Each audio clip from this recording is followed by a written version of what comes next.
Okay, so today's daily video during the quarantine, we're going to talk about all of our different kinds of tegus.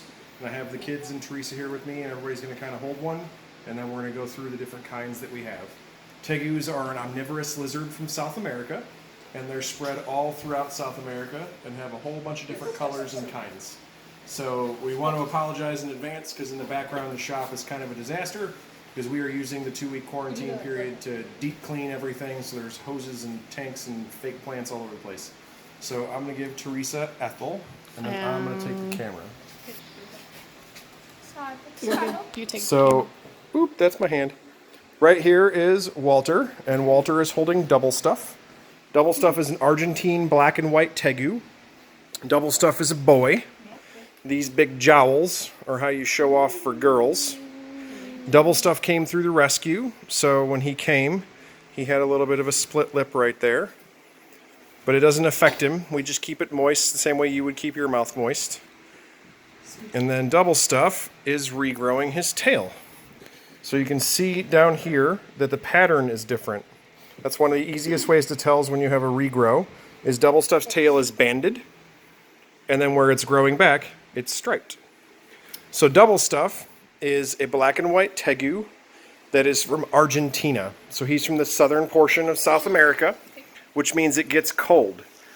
Once you get past the equator, we think going south means you get warm, but it's the opposite. Extreme southern South America is very, very cold. So Argentine black and white tegus can hibernate. And this is Lady Nabisco. Milana's holding her. And you can see that she has a little bit of jowl, but not nearly as much. And then Lady Nabisco also came through the rescue.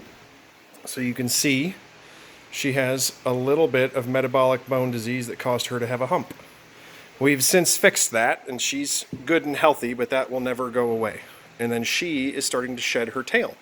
So lizards don't shed in one piece the way that snakes do. They shed in pieces. You can see her foot there starting to shed.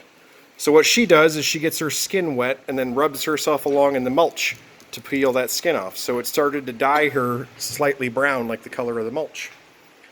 Then you can see she's flicking her tongue, and she's flicking it at Double Stuff, who's doing it back. So if you watch, their tongues are forked. So they use their tongue as a scent organ in the exact same way that snakes do. With that fork, they can actually detect direction for their food source. That's it. And then Indy has Boo. Boo is also a black and white tegu, but she's what people refer to as Chacoan. That means that she's from the Gran Chaco Plain, which is in northern Argentina, and it extends into Brazil, Bolivia, and Paraguay. It's a really arid, brown grassland. So the black and white tegus in that area actually tend to get a little bit bigger, and they have a lot more white and brown coloration.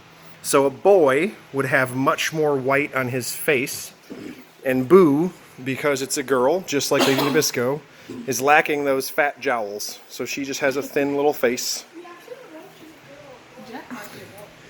And then Teresa is holding Ethel. And Ethel is what is referred to as a blue tegu. Ethel is a girl, so instead of having any of the blue on the side, she's almost pure white. Blue tegus are thought to be a subspecies of black and white tegu, but the easiest way for that distinction is that blue tegus have a burnt spot on their nose. They all have that little singe spot. And then one of the main things that made us think that Ethel was an Ethel is the lack of jowls. She has a very, very smooth neck.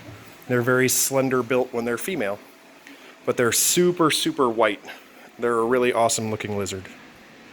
And the first shipment of these came in from Colombia, so that people thought that they were just a fancy Colombian tegu, and now literature suggests that they're actually a subspecies of black and white tegu because they've been so separated.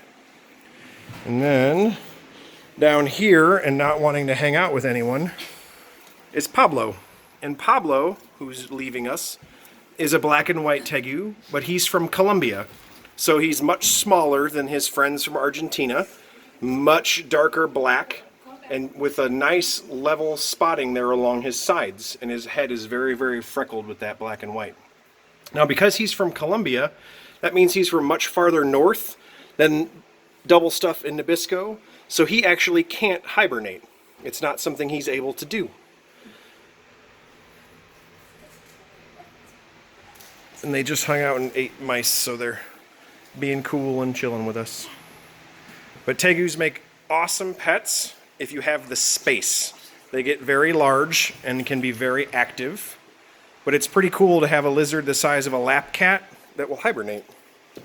And when you put these together, we do something called a teguing session, where we put them on the floor and we put another one with them, so they can like meet and not attack each other. Mm-hmm. Put it together. That's how we introduced everyone.